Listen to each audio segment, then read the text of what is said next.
योगेन चित्तस्य पदेन वाचां मलं शरीरस्य च वैद्यकेन योपाकरोत्तं प्रवरं मुनीनां पतंजलिं प्राञ्जलिरानतोस्मि।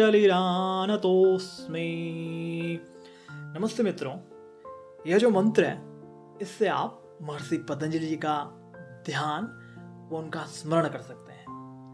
दोस्तों, महर्षि पतंजलि जी को हम सब लोग सिर्फ इसी वजह से जानते होंगे कि महर्षि पतंजलि जी ने योग सूत्र लिखा, लेकिन हम में से बहुत कम लोग यह जानते हैं कि उन्होंने योग सूत्र ही नहीं, संस्कृत ग्रामर यानी संस्कृत व्याकरण पर भी महाभाष्य लिखी और ऐसे ही उन्होंने आयुर्वेद के ऊपर भी काम किया। तो दोस्तों, यह मंत्र हमें बताता है कि मानव कल्याण के लिए जो उन्होंने योग की शिक्षा दी, उसमें कैसे उस योग से हमारे चित्त की शुद्धि होती है और जो कार्य उन्होंने संस्कृत में किया उस व्याकरण से कैसे हमारी वाणी की शुद्धि होती है, और उसी प्रकार जो कार्य उन्होंने आयुर्वेद पे किया उससे कैसे हमारा शरीर से जो मल है, जो अशुद्धि है, वो दूर होती है, शरीर का डिटॉक्सिफिकेशन होता है। तो चलिए जानते हैं इस मंत्र का अर्थ और उसके बाद हम इसका उच्चारण करना भी सीखेंगे।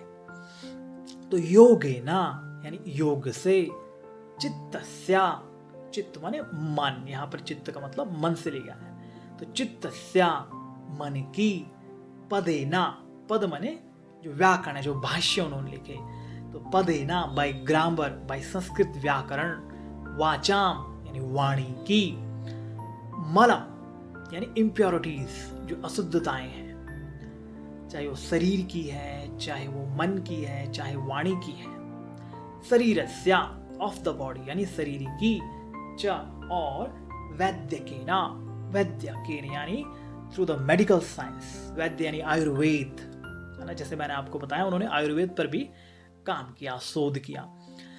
योपाकरोत्तम, who is the expert in removing all the impurities. तो यो पाकरोत्तम, यो माने यह वह जो, अपाकरण रिमूवल, उत्तमा बेस्ट यानी एक्सेलेंट, और प्रवरम, प्रवर का मतलब होता है दोस्तों श्रेष्ठ, प्रवरम मुनीना यानी मुनियों में, ऑफ द मुनीज, मुनियों में जो श्रेष्ठ है, मुनियों में भी जो श्रेष्ठ हैं, ऐसे कौन है? महर्षि पतंजलि। प्रवरम मुनीनाम पतंजलिम प्राञ्जलिरानतोस्मि। प्रांजलि ऐसे अंजलि हाथों जोड़ करके, झुक करके मैं उन्हें प्रणाम करता हूं। इस प्रकार इसका मतलब हो जाता है दोस्तों।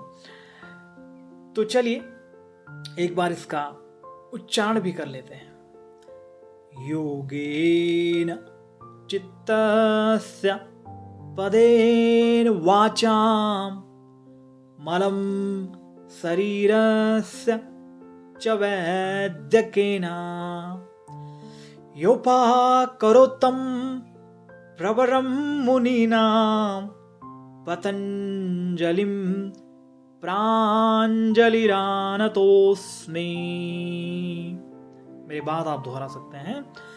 योगेन चित्तस्य पदेन वाचां मलं शरीरस्य च वैद्यकेन योपाकरोत्तं प्रवरं मुनीनां पतंजलिं प्राञ्जलिरानतोस्मि। तो मित्रों, यह महर्षि पतंजलि का ध्यान मंत्र है। इस मंत्र का उच्चारण करके हम उनके प्रति अपना ग्रैटिट्यूड, आभार व्यक्त कर रहे हैं। उनका जो योगदान है मानव कल्याण के लिए, उसके प्रति हम कृतज्ञ हो जाते हैं। तो इसका मतलब जैसे मैंने आपको बताया कि जो उन्होंने योग की शिक्षा हमें दी, उस योग के द्वारा हमारे चित्त की शुद्धि हो रही है, मन के विकार जो है वो दूर हो रहे हैं, और जो व्याकरण पे जो उन्होंने काम किया उससे हमारी वाणी शुद्ध हो रही है। जो स्पीच, हाउ टू स्पीक, जो हमारी स्पीच है वो सुधर रही है, उसकी जो गलतियाँ हैं, इम्प्योरिटीज हैं, वो शुद्ध हो रही हैं। और उसी प्रकार जो आयुर्वेद उन्होंने हमको दिया उससे जो है शरीर डिटॉक्सिफाई हो रहा है, शरीर की शुद्धियाँ हो रही हैं। इस प्रकार जो है महर्षि पतंजलि जी ने योग के साथ साथ संस्कृत व्याकरण व आयुर्वेद पर भी अपना कार्य किया, और इसी प्रकार उनका ध्यान हम इस मंत्र से कर सकते हैं दोस्तों। तो इसी प्रकार से दोस्तों मंत्र है, श्रीमद् भागवत गीता और योग के विषयों पर अगर आपको चर्चा करना सुनना पसंद है तो आप मेरा चैनल जरूर सब्सक्राइब करें, अपने दोस्तों के साथ, घर परिवार के सदस्यों के साथ शेयर कर सकते हैं। बहुत बहुत धन्यवाद दोस्तों, thank you so much. I will see you in my next video. हरि ओम तत्सत।